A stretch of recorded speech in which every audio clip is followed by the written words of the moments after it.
Ao aplicar um pulso magnético no córtex motor, eu avalio não apenas a via motora a partir da célula piramidal, mas eu estimulo também neurônios pré-motores. Isso pode ser demonstrado colocando-se um catéter registrando ondas no espaço epidural, bastante próximas de onde elas passam no cordão lateral da medula.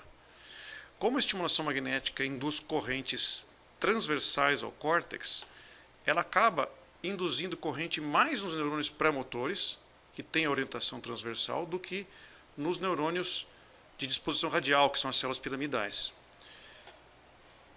Esse é um exemplo de registro no espaço epidural, onde a latência que corresponde à estimulação direta das células piramidais aparece representada aqui como chamada onda D, e a latência que corresponde à estimulação de neurônios pré-motores aparece em ondas chamadas I, que se repetem em intervalos que correspondem ao intervalo da sequência de sinapses pré-motoras.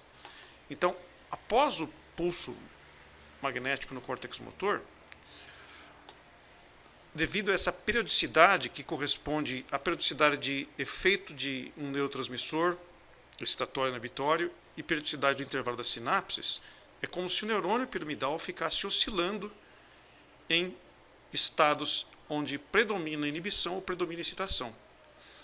E se eu aplicar um segundo pulso no intervalo em que corresponde a esses estados de oscilação de predomínio excitatório e inibitório, eu consigo ter uma medida de excitabilidade mais sofisticada do que aquela baseada em simplesmente latência, amplitude e limiar da resposta motora.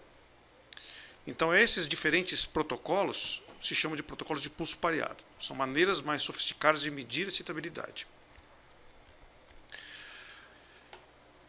Se eu, por exemplo, aplicar um pulso com uma intensidade sublimiar, geralmente 70% a 80% do limiar motor, e após um intervalo curto, de 1 a 6 milissegundos, aplicar um pulso supralimiar, que geralmente cuja intensidade é ajustada de maneira a obter em média uma resposta de 1 mV no músculo-alvo, eu vou observar uma inibição que corresponde a uma medida de atividade dos receptores GABA tipo A.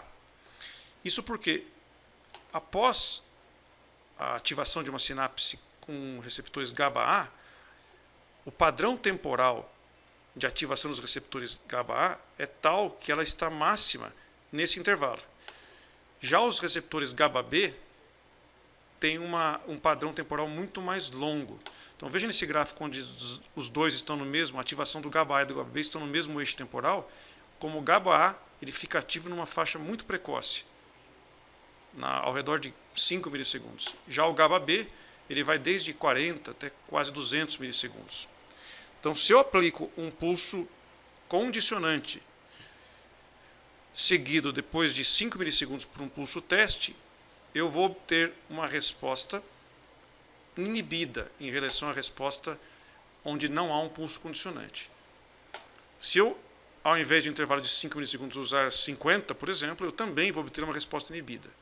Então, o grau de inibição com um intervalo curto reflete uma medida da atividade GABA-A, e medicamentos que potencializam GABA-A vão também potencializar essa medida. Já com intervalo longo, eu vou ter uma medida do grau de ativação dos receptores GABA-B. Com intervalos de 6 a 30 milissegundos e o mesmo tipo de paradigma, com um pulso condicionante seguido de um pulso teste, supralimiar, eu caio numa periodicidade onde observo excitação.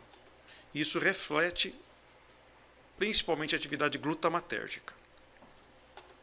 Há também um outro tipo de paradigma, onde, ao invés de um pulso condicionante sublimiar, eu uso um pulso condicionante supralimiar, e depois de um intervalo que pode ser de 1,5, 2,9 ou 4,5 milissegundos, esses intervalos correspondem ao intervalo de cada sequência de ondas indiretas, eu obtenho uma facilitação. E um outro intervalo que talvez é o que esteja mais próximo de mostrar uma aplicação clínica é o que a gente chama de inibição aferente curta, Short Latency Afferent Inhibition. Nesse protocolo, eu aplico um estímulo elétrico periférico 20 milissegundos antes de um pulso no córtex motor. E essa medida reflete uma inibição via fibras sensitivas de grosso calibre que provavelmente envolve transmissão colinérgica. E já mostrou sensibilidade e especificidade para diferenciar demência de Alzheimer de demência frontotemporal, justamente por ser uma medida boa de atividade colinérgica.